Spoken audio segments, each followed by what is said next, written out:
Welcome to the Powerful Parenting Podcast, where we seek to strengthen parents because powerful parents become powerful leaders and raise powerful children who become powerful leaders.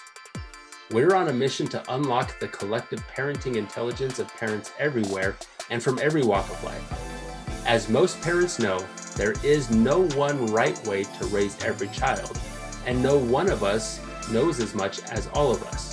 The busyness of families tends to grow as our children grow.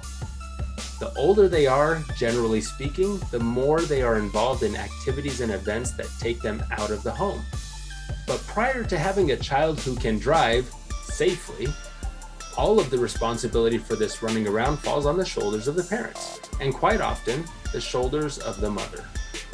Sometimes this can lead parents and children to experience this time as more transactional or pragmatic, and often can lead kids to treat their parents or think of their parents more and more as either a taxi driver or an ATM. However, the most involved and invested parents tend to become their children's biggest supports and loudest cheerleaders in whatever activity they're involved.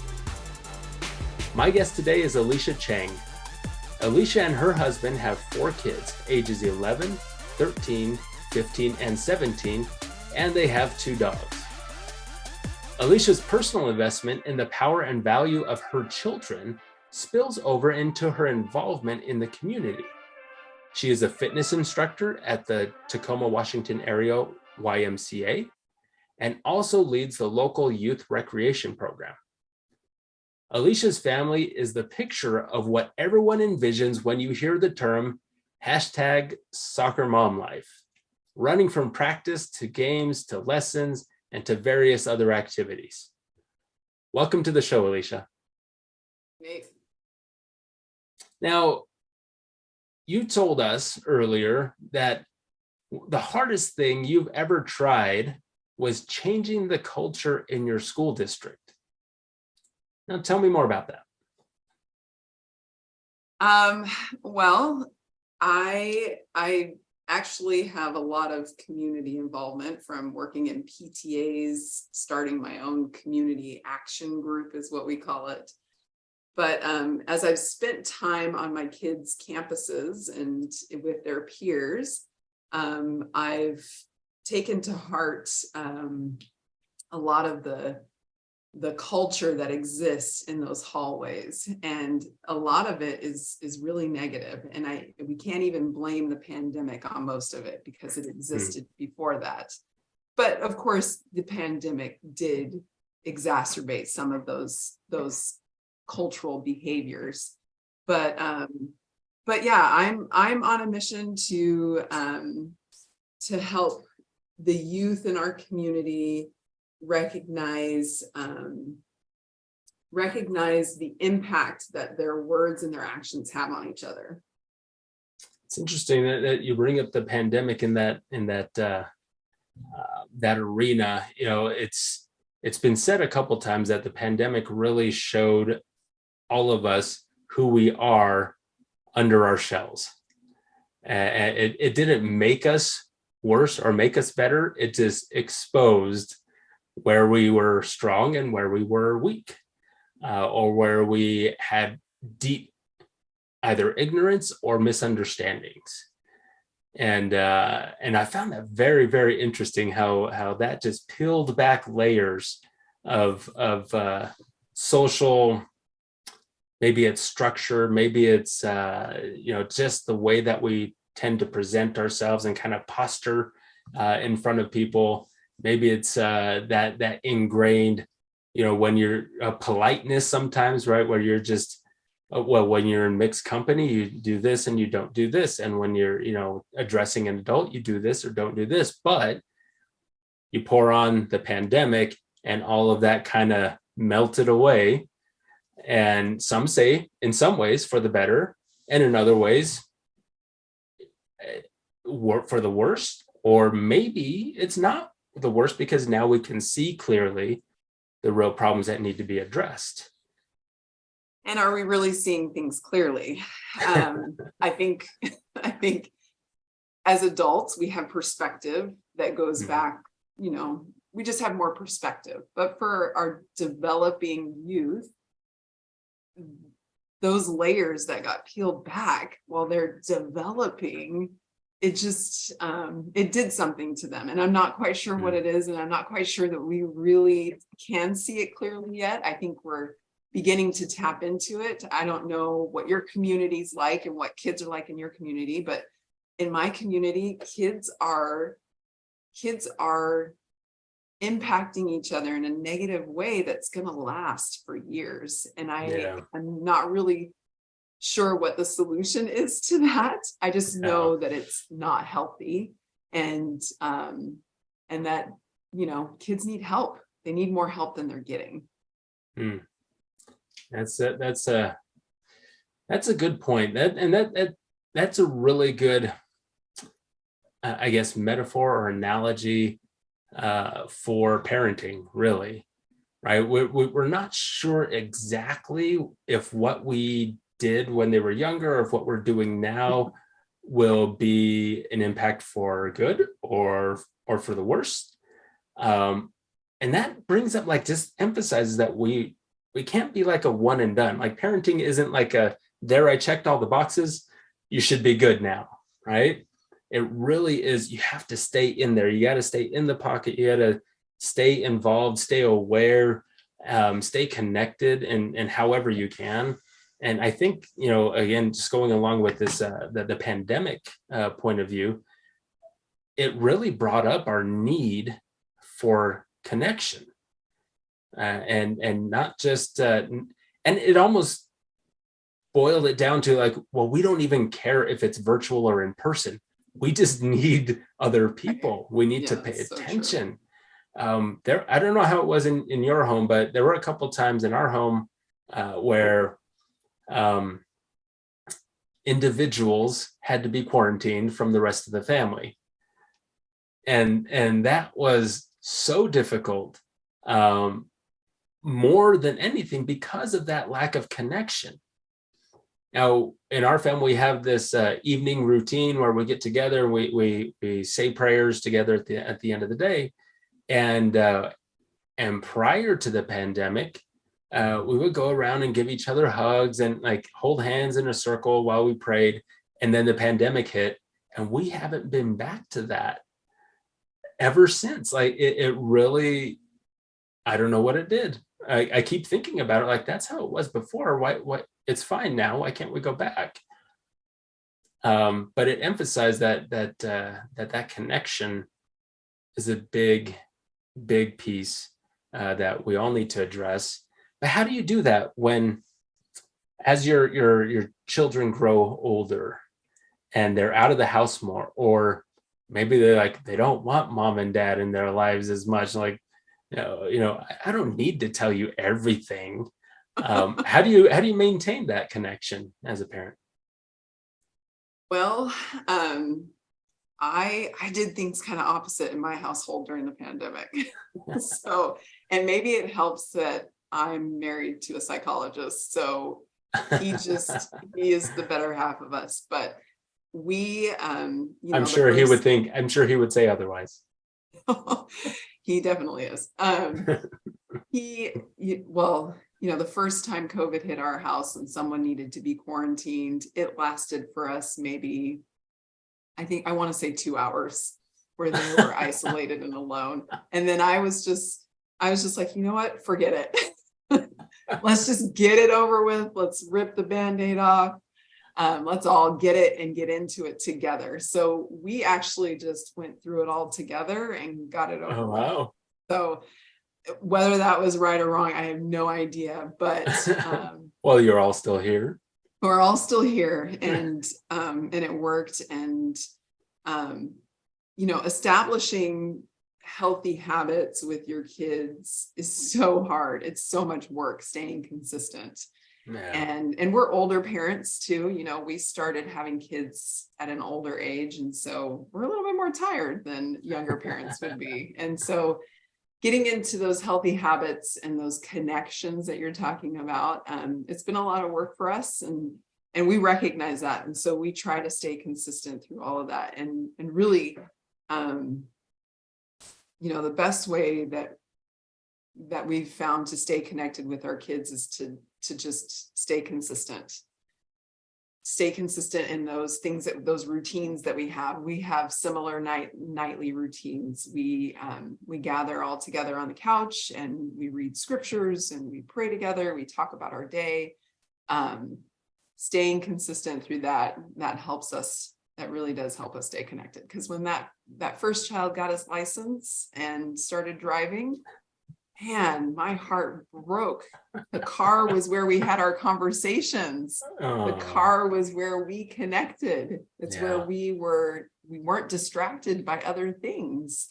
It was just him and I. But now it's, okay, see you later, drive carefully. So we really have to make time for it and stay consistent with those things that we've established since they were younger, so that we can stay connected together. Right. Consistency is such a big key.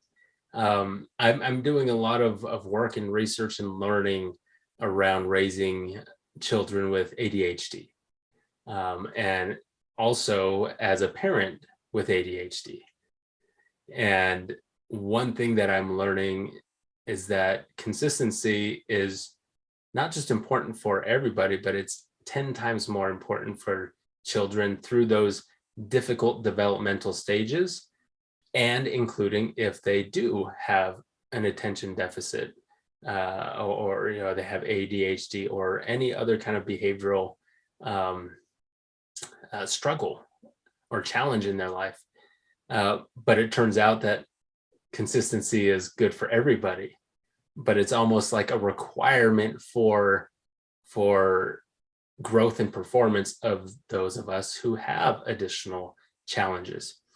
And that's something that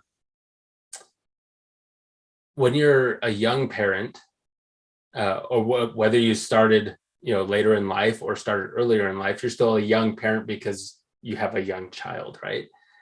You're not sure exactly what that should look like. I think you want consistency, as you're like, okay, I've been living my life now for 20, 30 years. Like, I want it to not change too much.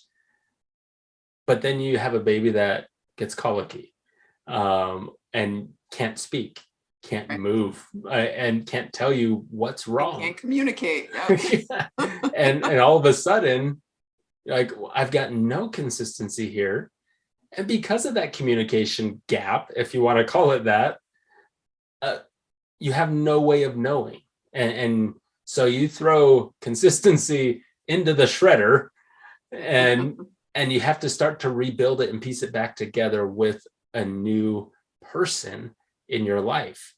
And, as I say that, it kind of feels a lot of times as my kids go through junior high and high school, it kind of feels like those two environments invite a lot of instability into a life that we tried to build around consistency. Like, you're throwing their consistency into the shredder when they walk through those doors. And so this effort that you're undertaking to try to impact or change or improve the culture in the district becomes even more important, right? I wanted to share one little thing before we continue talking about your efforts in this area, because it relates to all of our kids that are kind of in that junior high age range. I read some research at the beginning of the year that highlighted that children around 13 years old start to have a real neurological, physiological change in their brains. And that change makes it so that the voices of the people who have been the most consistent caregivers in their lives, which in most cases is the parents, become harder to discern from the voices of other adults and peers. And parents often experience this as they're not listening, they're not paying attention, they're ignoring me, or they're flat out rebelling, right? And sometimes some of that might be true to an extent, but understanding that kids, when they go into junior high, all of a sudden, they're not just being thrown into hormone central, right? where everybody is off kilter, but they're also losing that clarion voice that they've had for their entire upbringing. And then when parents start to almost sometimes lash out at their children saying, why aren't you paying attention? I told you this X many times. Now this clarion voice, this voice of stability, all of a sudden feels like it's an attacking voice. So they're thrown into hormone central. They can't hear their parents' voice anymore. And their parents seem to be in attack mode. And it kind of, I mentioned this to one of my good friends, because he was struggling with his 14-year-old son. And I told him this, and he just broke down in tears. He's like, I never stopped to realize that's what my son is going through. Because I was just like, hey, you said that you wanted to do this, but your actions don't match your what you're saying. And all his son was hearing was, Dad doesn't think very much of me. But that is the culture that our kids inherit when they go to school in those grades. And I'm not sure it ever gets fixed from junior high into high school, right? Like that I'm not sure that ever gets addressed. Jury's still out on that for me, but I don't think that it does at this point. But in your work with trying to change that culture, what do you see? How do you see that impact in the schools, and how do you battle that? How do you change culture with that as the backdrop? Well, since I'm just learning that's the backdrop, that has blown my mind, because that does make perfect sense. And how, I don't know that you can ever shift that, because they're in that environment 6 hours out of the day. And then if they've got other activities piled on top of that, how much time do we really get to fix what's been undone, right? Right. Not a lot. Yeah. Because they come home exhausted, both physically, mentally, and emotionally. They're spent. And I think nowadays they come home exhausted, probably mostly emotionally. Mm-hmm. And especially if they are going through that starting at the age of 13, that's got to be a roller coaster, right? Mom and dad said this for 13 years of my life, and now I'm in this classroom and someone else is saying this, and this is what I'm seeing, and this is what I'm hearing. Oh, right. Yeah, that adds a whole nother layer to the game for sure. Well, because the reasoning for that physiological change what the research stated was that it's to help them prepare for adulthood, to transition to independence, being on their own. So they're trying to form social connections that will help them make that transition. But when they're trying to connect with kids who are in the same boat, I mean, what are you really tethering yourself to? It's like a boat in a wavy, boisterous ocean, tying itself to what? Another boat that's also, up and down and maybe capsized, right? You don't get stability out of that situation. And we're still, I hate to bring it up, but we're still recovering, right?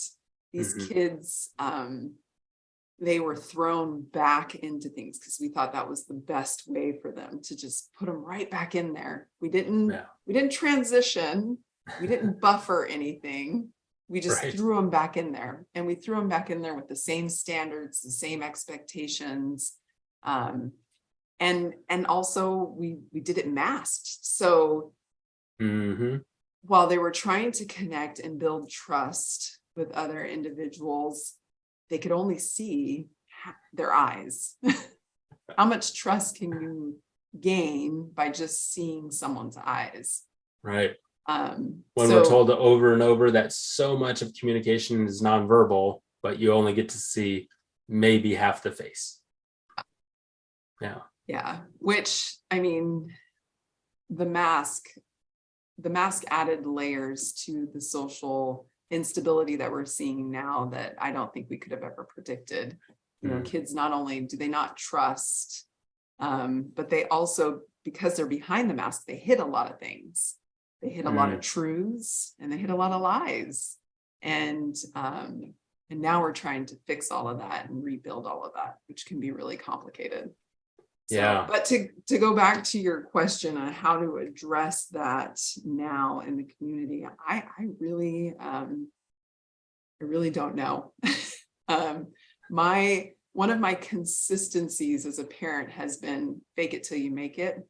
Mm-hmm. And that saying, that slogan can have many different levels, right?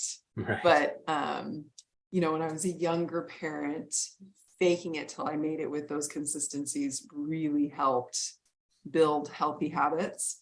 And it continues to. I just have to really fake it till you make it is really day by day, go with your gut feeling, go with what you feel inspired to do, go with the flow, but at the same time, be the boots on the ground. You can't just sit back and go with the flow. You've got to get up and do something. So faking it till you make it can be something mental, but it can also be something physical. Yeah, that is a good point. And there are a lot of thoughts, I guess, interpretations of that saying, right? The fake it till you make it. There is the danger. Well, so first of all, it is a benefit, right? For those of us who have been first-time parents, right? And which is probably anybody who's going to be listening to this podcast, truly, right? If we're being honest, that we do fake it. No matter how much prep you do, no matter how many books you read or blogs you read or podcasts you listen to, really in the end, that's good general information, but your situation is always going to be a little bit different. And that's what makes it a challenge, that you can prepare for 99 things out of 100, maybe, or at least you can maybe read about them, but you're going to be the one out of 100. So I wanted to go back to this idea, or continue talking about this idea of fake it till you make it. It reminded me of a quote that I read recently from actually somebody who you likely know as well, Satema Nali. And he is a results coach, a performance coach. And one of the things that he posted about not too long ago, towards the end of last year, was this idea of fake it till you make it. And it says this, and I kind of want to chew on this together in terms of parenting, right, through that lens. He said, if you're doing the whole fake it till you make it game, don't be surprised when the people you are with are all fake. Don't fake it. Face it. Face equals confront. Confront what you're afraid of. Confront what's not working. Confront what's required. Then do what's required. And I look at that, I read that because I remembered as we were talking about this, that oh yeah, he said something about that a while ago. And I wanted to take a look at it because there's a lot of wisdom in his posts, eye-opening perspectives and things of that nature. And so as I read through that, don't be surprised when the people you are with are all fake. Do you feel like, how would that apply as a parent? If we're faking it for too long, what kind of impact does that have on our children? Well, I mean, if we never make it, Right. He's right. He's right. Then, our children will never accomplish what we're hoping that they will accomplish or achieve, make the achievements that we're hoping that they would achieve. Yeah, when I use that phrase, when I think about, different things that I'm trying to tackle as a parent, and never having experienced those things. I've got a 15-year-old daughter right now, and there are things that we are experiencing that I've never experienced before. Even as a teen myself, there are things that she is going through that I've never experienced before. And so I do have to fake it a little bit just so that I don't come off as not knowing. And that might be a little bit of pride on my side as a parent, not being willing to say, I don't know, or I don't have the answer. It can definitely be, it can be a deterrent for parents and parenting. But at the same time, I think when we're trying to emotionally connect with teenagers, being a teen, going through the teenage years feels like forever, right? Mm-hmm. It feels like it goes on forever. But yet when you come out of it, you get so far removed from it, and you just don't remember. You don't remember what it was like. And I'm having a hard time remembering, I'll be honest. And so, and then if you did, wouldn't it just be an instance of, well, times are different? Yeah, it definitely would. That would be another phrase I'd use. That's for sure. Times are just different now, because they are. They honestly really are.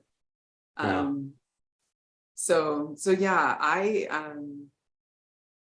I love this idea that Nolly said about confronting it, because I do think that if you do have to fake it in any way, you definitely have to do something, right? And you've got to confront things.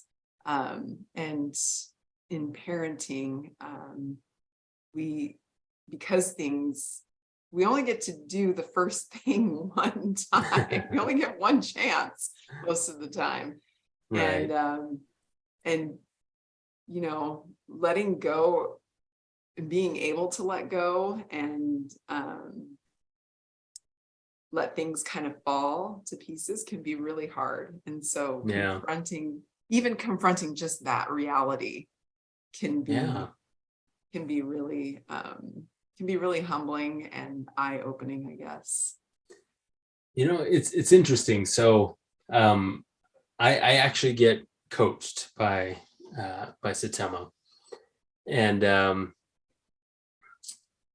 and there's a lot when it comes to breaking down where you're at in life and being honest with yourself, where you're at in life, and then deciding where it is that you want to go and what you want your life to look like, and making an intentional plan to get there.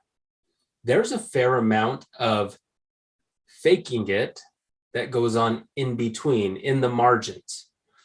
There's one thing specifically that I'm thinking about right now, that I'm actually doing right now. I have these goals that I'm trying to achieve, and one of them involves being involved in a world that I haven't been a leader in before. I've been in the world. I haven't been fully involved in it. I haven't done any startups. I'm not a leader in that area or anything like that. And so as I was struggling with this personally, like in my head, like, how am I going to do this? This is something that excites me and I want to do this. How do I do this? Feeling a little, I was really inside my head about it and everything. The advice was, bro, you need to become the person that you need to be in order to get what you want. And so the first time that you do it, or even the second or third or fourth time that you do that thing, you present yourself as somebody who does this. and who understands this,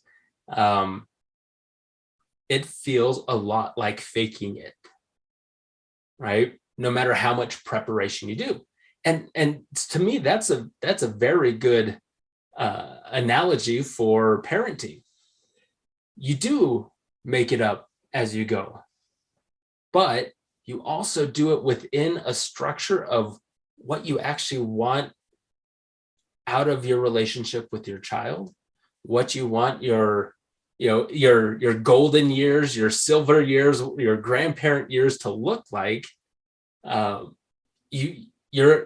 If you haven't done it intentionally, you are subconsciously doing that while you figure out how to change a diaper, quiet a crying baby, and do all those things that new parents struggle with.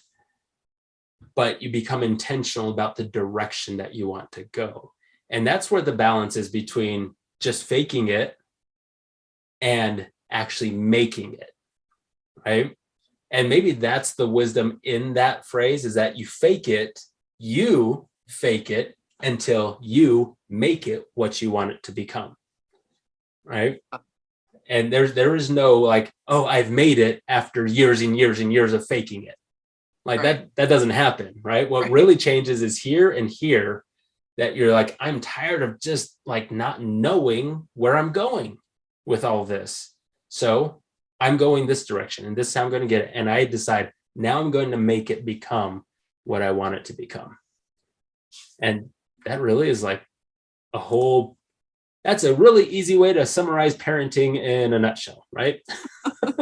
Yeah. If it were only that easy to implement. Yeah, if only. No. So this whole line of discussion about faking it till we make it also makes me think of a song by Jason Mraz. Okay.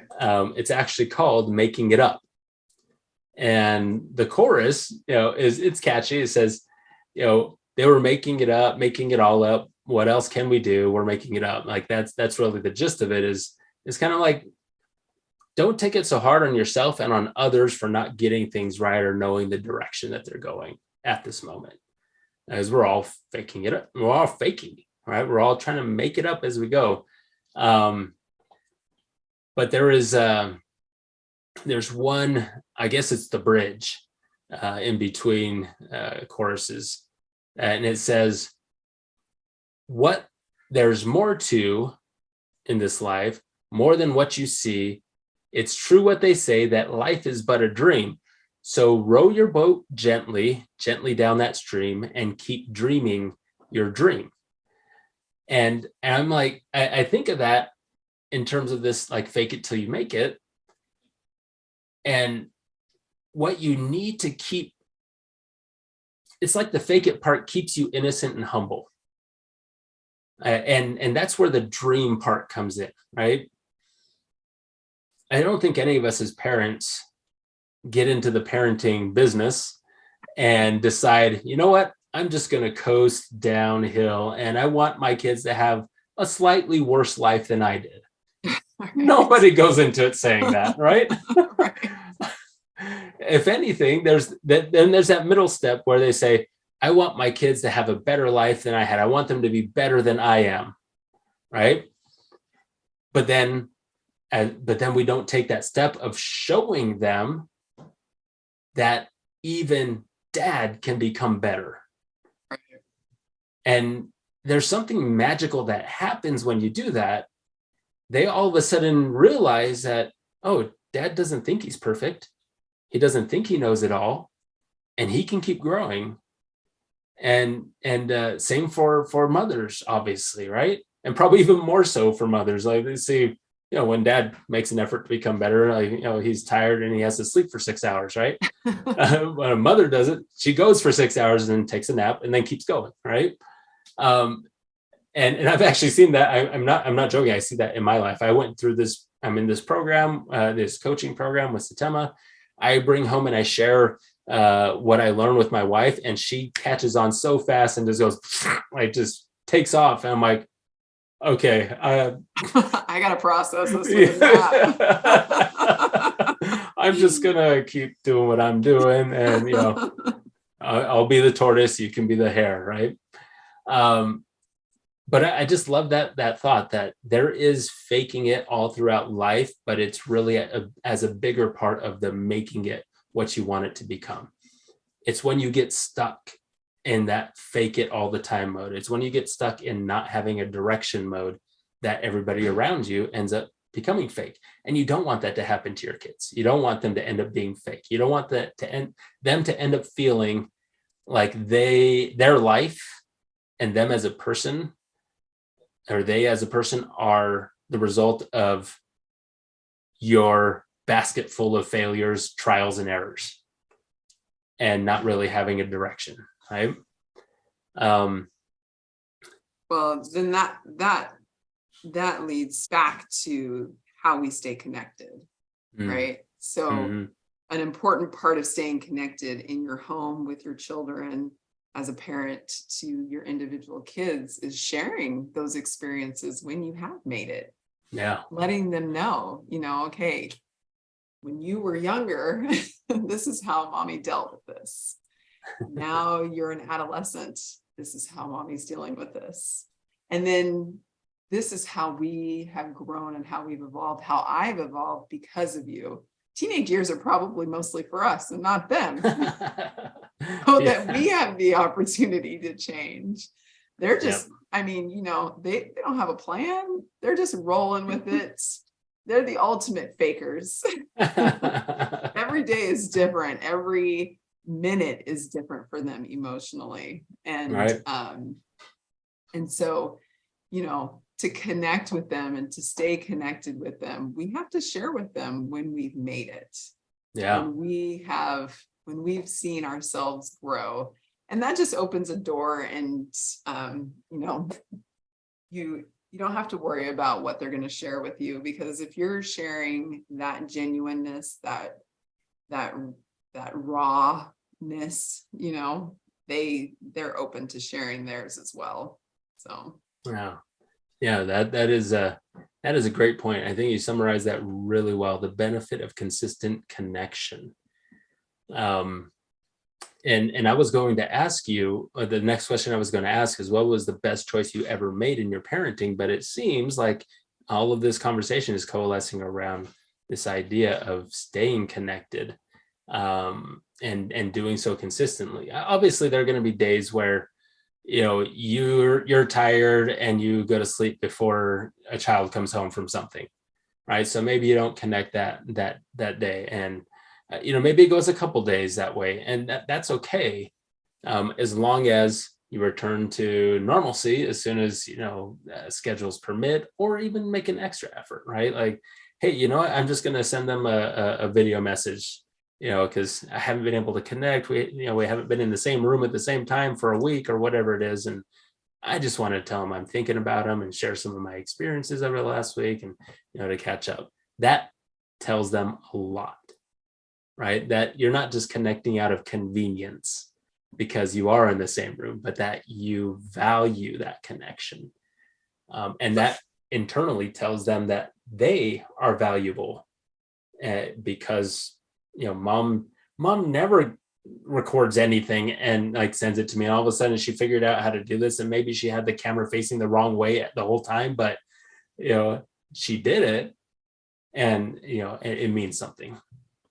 Well, it's a reconnect, a willingness to reconnect. Yeah. We're always connected at different levels, but as if you take like a charge to some sort of device, as that battery life dwindles and dwindles and dwindles, you've got to plug it back in. It's always going to dwindle, but you've always got to plug it back in. And so it's the same thing with relationships. Relationships in your home are the hardest, and they tend to run your battery life a little bit faster than other connections with other individuals outside of your home. But your willingness to plug back in and reconnect that power source, it definitely does go a long way, especially with those relationships that you treasure the most. Yeah.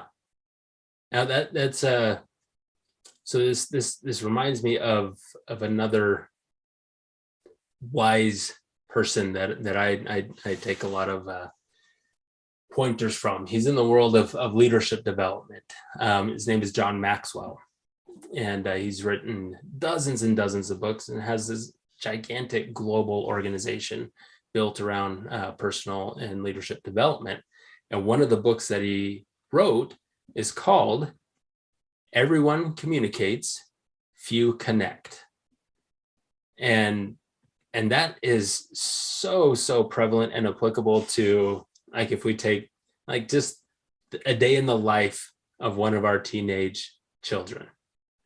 There is communication all over the place. Now, obviously in the classroom, down the hallways, there are posters, social media, like notifications left and right all day long, all night long.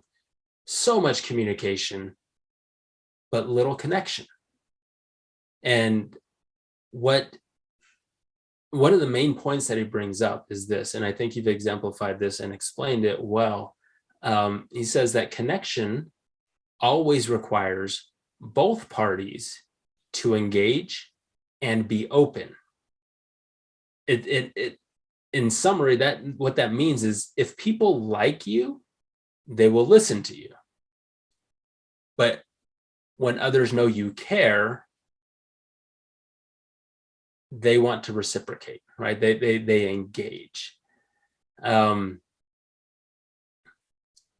you think that connection is something that you are just able to do? Either you're born with it or you're not, or is it something that you have to learn and practice? Like, can parents who don't feel comfortable actually connecting with their child, because parents by default are always communicating, right? Whether it's the silent stoic parent, they're communicating something, right? Right. Or the chirpy, always up in your grill parent, right? They're also communicating. But can you learn to connect? I think you can learn to connect in different ways. I think it's a lot like, love languages. Everybody has a different love language. Everyone has a different connection language. We all connect differently. I can connect with one of my children with an embrace. That's all she needs. She just needs a hug. But with another child, her connection is we've got to sit down and see eye to eye, right? We've got to verbalize what we're going through. And then with my boys, our connections come by doing things together, by being active together. So I do think it's that connection is something you can learn, but I also think that I think that naturally we didn't come to this world alone for a reason, and we all connect in some way, shape, or form. But learning how to connect with individuals is something that we have to try to do and be aware of that we need to do. I don't know. As a mother, I can only speak from my experience as a mother. I don't really need to learn how to connect with my kids. That connection started within and has just grown as they've developed. And that might be different for other people, but for me, it just has come. Yeah. And there are those who just, even going throughout your own life, if you rewind in your life and look at all the different connections that you've made throughout your life, all the friends you've had, all the people you've known, there are some that you just click with and you instantly connect, right? And others that it's maybe it's more just communication and it never happens. And others are in between, right? Where it takes some initial, maybe getting past the awkward phase of like new friends, right? And then you start to connect, and that is a pattern, right? That is a pattern, that where there's effort aligned with the goal of connecting, that it can happen, but it does require both people being willing to come together and connect. Just a real quick I guess, bullet points of this book. There are 5 principles or 5 practices that John Maxwell shares. And I'll just read through them quickly, and I just want to highlight a couple of them as we come to the end here. Those 5 skills are finding common ground, keeping your communication simple, capturing people's interest, how to create an experience everyone enjoys, and staying authentic in all your relationships. Now, I want to emphasize, I was going to emphasize 2, but I really want to just emphasize 1.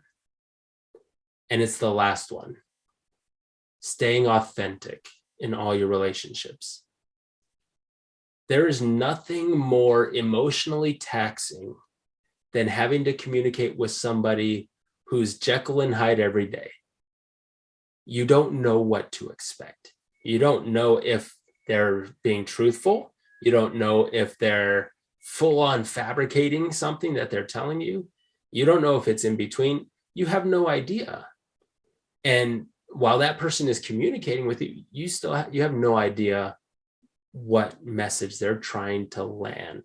And you don't want to connect with those people. I mean, most people can feel that when they're being inauthentic, right? That is their authenticity. Right. That unfortunate case where inauthenticity is their authentic self, yeah. Right? But to tie it into the deliberateness that we touched on earlier, right? That intentionality of making it become what you want it to become. Everybody at some point needs to, if we want to improve, if we want to become powerful people. And when I say powerful, I mean empowered, right? Empoweredness, self-empoweredness starts with self-recognition, with understanding who you are, where you want to get to, and being honest about the distance between those 2 things, right? And having a plan to get there. When we lie to ourselves and say, "Oh, I'm better than no, I'm pretty close to where I want to be. Things are good. Like I'm good. Or I'm good enough." Like that's when really we start to be inauthentic with ourselves. So how can we be authentic with others if we can't be authentic with ourselves? And that's why I really, really like that principle, because it starts with you being authentic with yourself before you can be authentic with your children.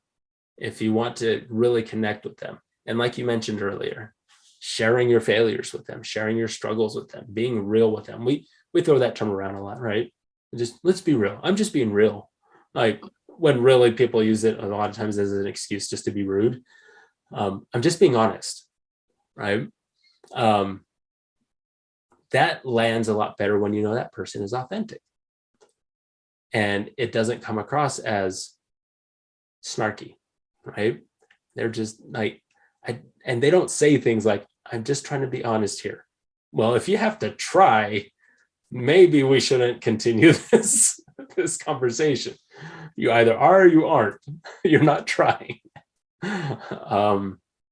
Now, when it comes to like that conversation with your kids, that authentic conversation, they've done something that maybe they weren't pleased with, or that you weren't pleased with, and you're in that mindset of like, "Oh, yep, I've been there before.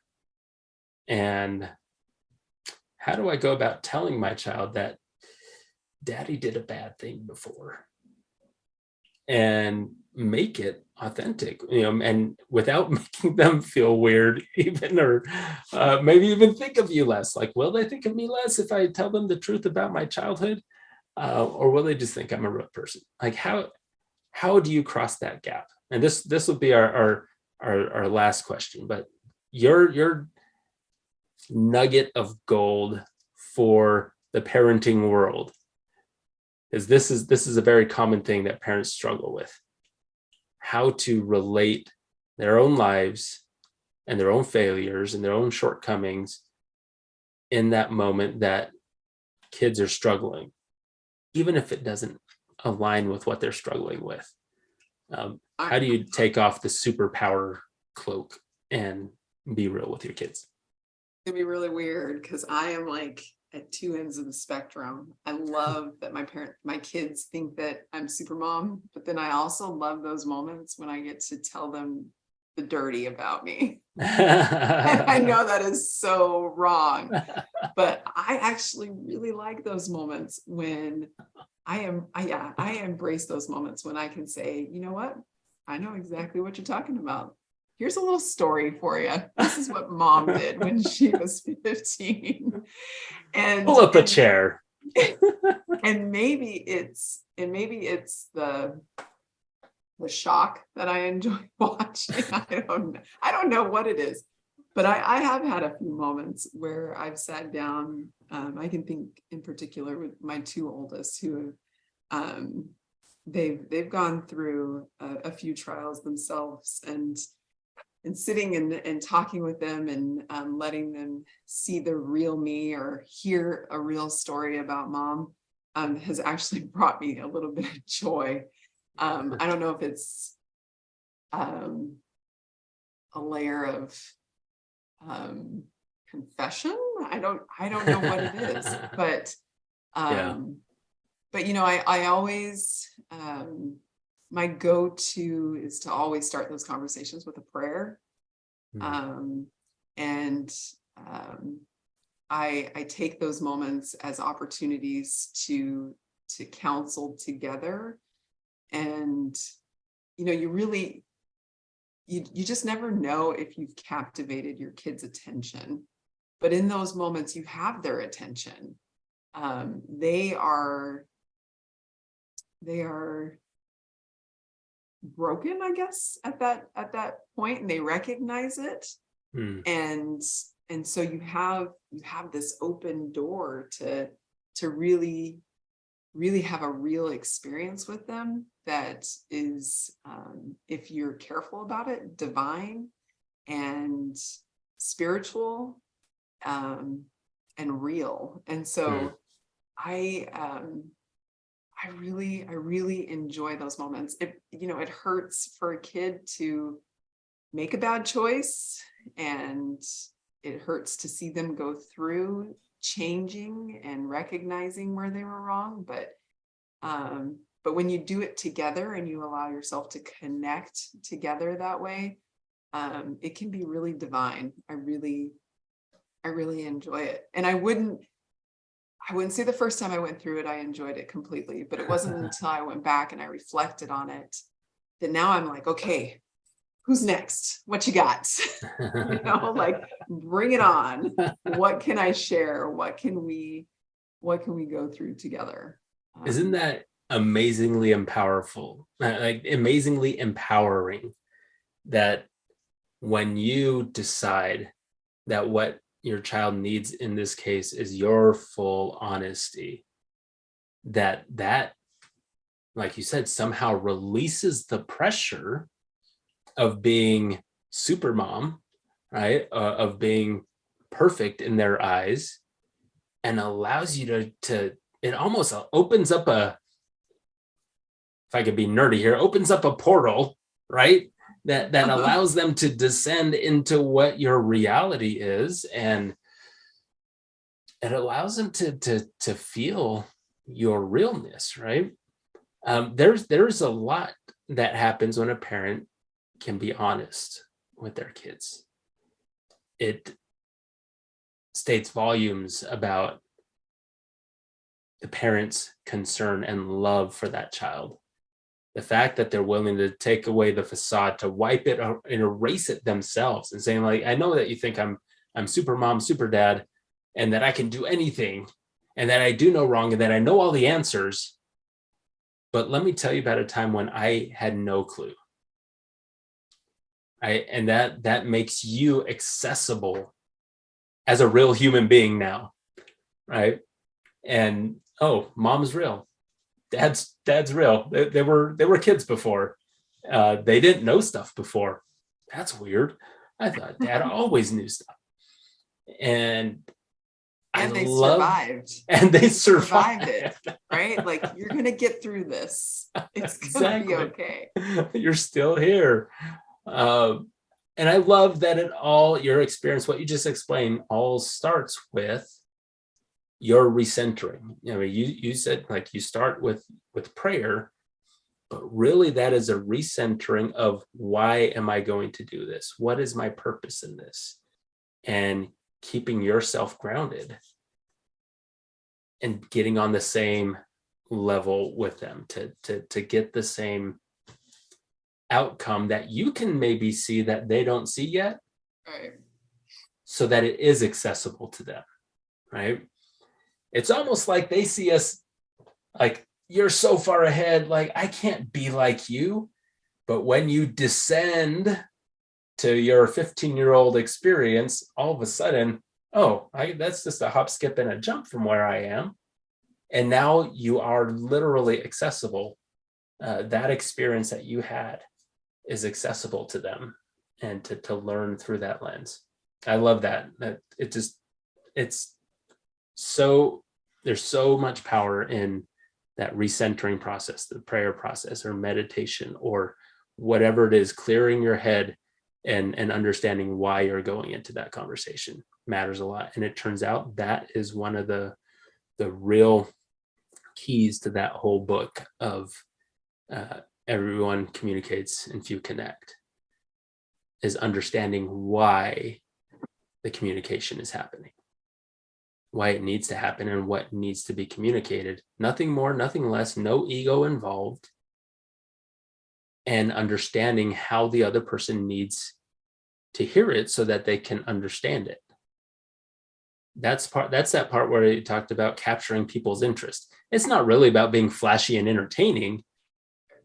It's about understanding how they perceive communication, and what they need to hear, how they need to hear it, even down to the words that they need to hear it in order for them to understand what it is you're trying to communicate.